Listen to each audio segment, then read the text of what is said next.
për kushtimin punën e vetë, a di unë kom qenë pej vogël, nuk kom fillu me një mosh pak ma të madhe, shambull që ka fillu Albioni, kështu që unë kom fillu pej vogël edhe ju mundu me, edhe mundu në alo që më njohë si Adioni, jo si djali Afrimit, është shumë vështirë, po me punë për kushtim edhe angazhem, besoj që publiku ka me vlerësu edhe vetë se nashta mundemi mi asaj hijës ta thëmë kështu.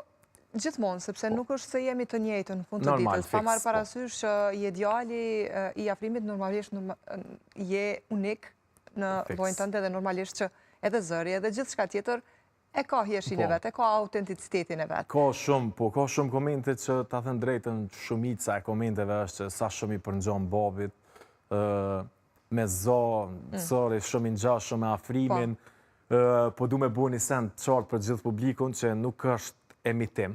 Po. është diçka që vjen për imrena. Unë muzika, unë e quj shtu muzika. Ato gjenet u i kam në fund të ditës. Fiks, po muzikën unë nuk e shoh si biznes. Po. Si që shohim me thonë, ndoshta disa tjerë. Por mu muzika është emocion, edhe cili do të mu përjetu, edhe unë po flasë për vetën që unë e përjetoj këndimin, edhe unë vjen nga brenda, kështu që nuk është që as emitoj babin, as një këngëtar tjetër, po është që më vjen diçka për më brenda. Pa tjetër. E përmende komentet dhe me qenë se unë dalit e kjo pjesë, po i diskutojmë pak. Përveç kësaj ngjashmërisë ndoshta që mund ta ketë potencuar fansat, njerëzit të cilët komentojnë. Çfarë komentesh merr të tjera? Ka shumë komente pozitive. Njëri pi komenteve më të mira, më thonë që i marr shumë shpesh është që jeni djalë me kom tokë. Edhe kjo për mu është kënaqësi, është një djalë i respektueshëm, mundona për një me respektu se cilë njerëz thash, jo me mojt atë stazhin që na këngëtar ose apo kupton na po dalim në skenë dhe jo, absolut barabar gjithë, unë mundona që me respektu se cilin njeri që e takoj, po normal, kemi edhe për atë në komente negative, të cilat i marrë me pozitivitet, se tash normal jenë shijet e njerëzve që nuk mundesh me u pëlqy gjithë njerëzve, por unë edhe komentet negative i marrë me pozitivitet.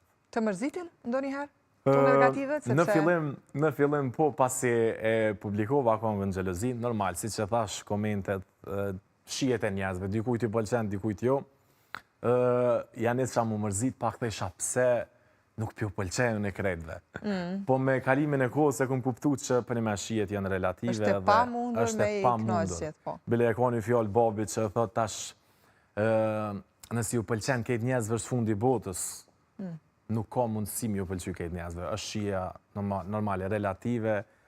Na mundohemi me bu muzikë të mirë, që mi ju pëlqy njerëzve, po falë Zotit, falemderit edhe njëherë, që për një me na presin mirë, edhe na e dojnë atë muzikën që na e kryojnë për ta. Pa tjetër. A ka një koment në veçanti që të ka prek mësë shumëti? Që e mbanë mend kështu që të ka mërzitë ndoshta deri në atë pikë sa